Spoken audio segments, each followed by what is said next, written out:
to Trojan TV. I'm Sydney. And I'm Michael. Hey, did you know we're not a focus school anymore? No, I didn't. Let's check in with Jake and Haley to find out more. First and foremost, we are no longer a focus school.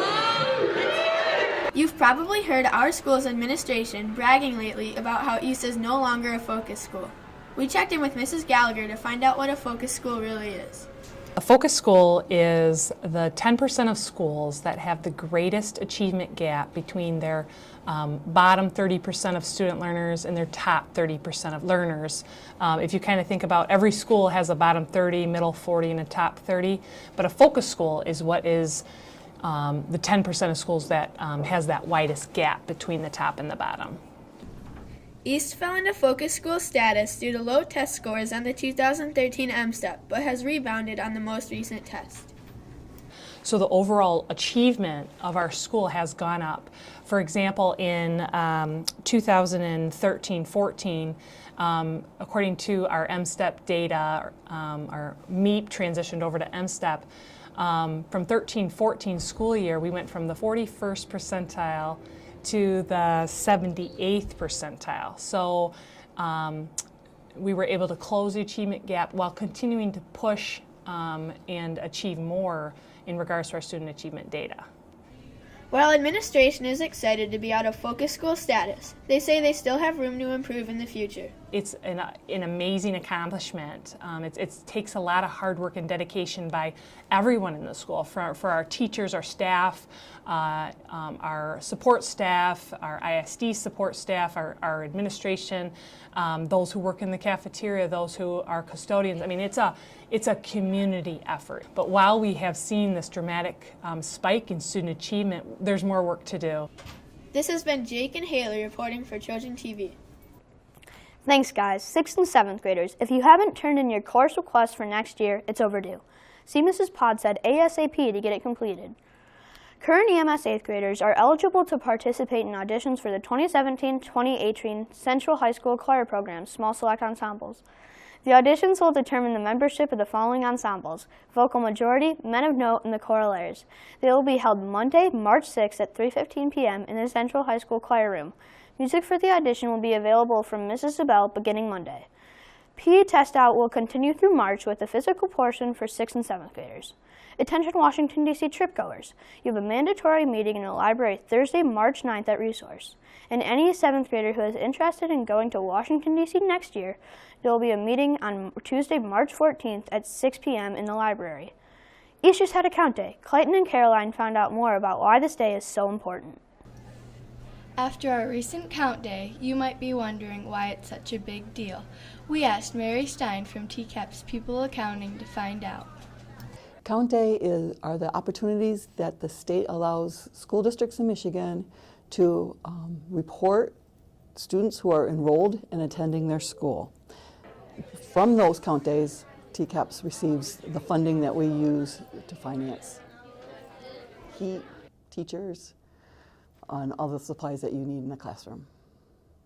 Well, it helps us because it gives us per pupil funding for monies that we use at the district and the building level. So it's really important to make sure that parents and students know that their attendance on count days are really important. Brings in about 90% of our funding, so it's very important that we have students enrolled and attending on count day. Count day isn't all about the money. It also provides important data and information about our district.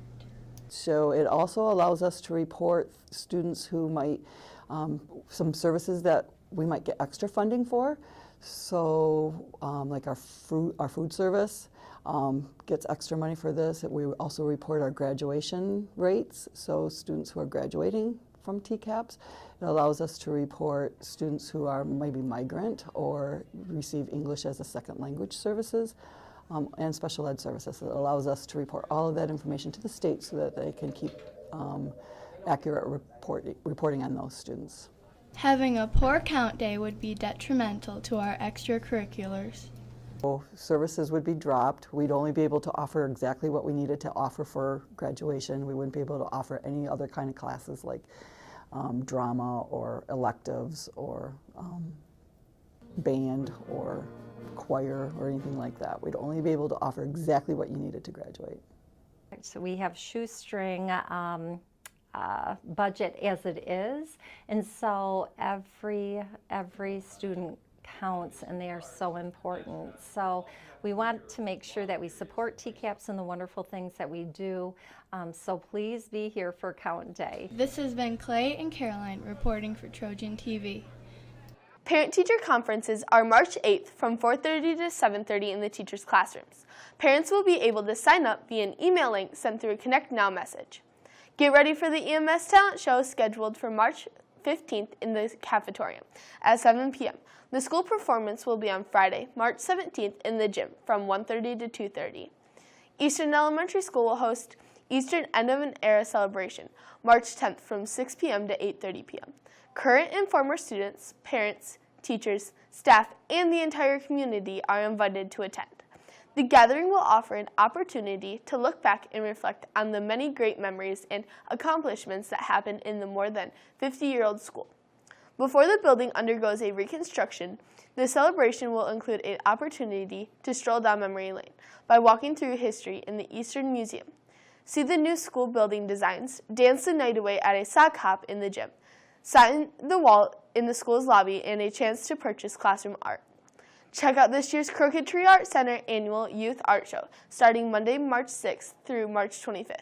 East Middle School art will be on display for the event at the Old Library on 6th Street. Just last January, some EMS students participated in the Women's March. Here's Bella and Kate with more on the story. Several students and staff at East participated in the Women's March Saturday, January 21st. This is Erin. She was part of the Women's March in Traverse City. Can you give us some more details about that, Erin? Okay, so we just headed downtown, and then there were a lot more people than I expected, so it took a while to actually get going walking. It was really nice because I was worried like a fight might break out or it might not be peaceful, but it was all very calm and just kind of like rallying for our rights and stuff. This is Gabe. Here's part of the march in Washington, D.C. Can you tell us more about that? I went to Washington, D.C. to march, and it was really crazy because there was just tons of people, and it was really hard not getting lost. I think it made a giant impact. This is Tegan Worthington. She was part of the Women's March in Lansing. Can you tell us more about that? Sure, there were about 20,000 people there. We all gathered at the Capitol building, and there were several women speakers who motivated all of us. It was very, very peaceful and very cool. This is Erin. She was part of the Women's March in Traverse City. Can you tell us about that? So it was really great. I wasn't really expecting as many people as there were. There were about 3,000 people. Everyone was so just peaceful and there for a good cause, for standing up for women's rights and just human rights. This has been Bella and Kate reporting for Trojan TV. Well, that concludes this episode of Trojan TV. You can follow Trojan TV and the DMC on Instagram, Twitter, and Facebook by searching @EastDMC. And don't forget to check out additional DMC and newspaper coverage on our website, The Link. Have a great weekend, Trojans. Bye.